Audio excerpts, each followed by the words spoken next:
അതിഭാവുകത്വ രോഗം. അതായത് വല്ലാതെ ഇമോഷണൽ ഡ്രാമ ഉണ്ടാക്കുന്ന ചില ആളുകളുണ്ട്.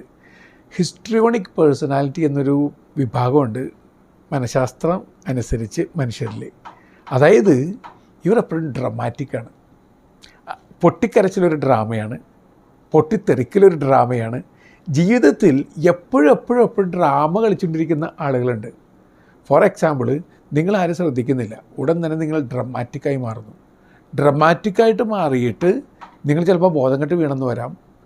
നിങ്ങൾ ചിലപ്പോൾ രോഗിയായിട്ട് അഭിനയിക്കാം. ഈ രോഗം പോലും ഒരു തരം അസ്വസ്ഥത ഉണ്ടാക്കിയെടുക്കുന്ന അസ്വസ്ഥതയാണ്.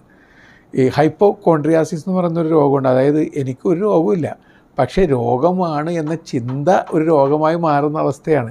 അപ്പോൾ ഡോക്ടർ ഷോപ്പിംഗ് എന്നൊരവസ്ഥയിലൂടെ അവർ കടന്നു പോകും. ഒരു ഡോക്ടറിൽ നിന്നും മറ്റൊരു ഡോക്ടറിലേക്ക് പോയിക്കൊണ്ടിരിക്കും.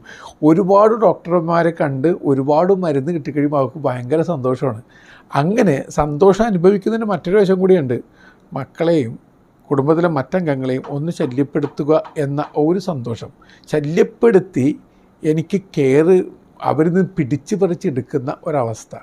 ഇതിനു വേണ്ടി ഞാൻ എന്ത് ഡ്രാമയും കാണിക്കും.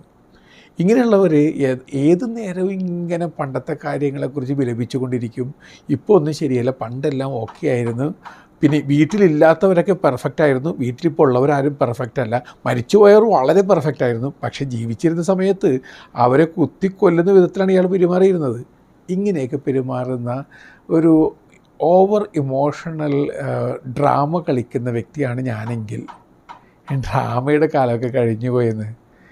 റിയലായിട്ടുള്ള നാച്ചുറലായിട്ടുള്ള മനുഷ്യരെയാണ് എല്ലാവർക്കും ഇഷ്ടം. അത് തിരിച്ചറിഞ്ഞുകൊണ്ട് എൻ്റെ ഡ്രാമ നിർത്തുക.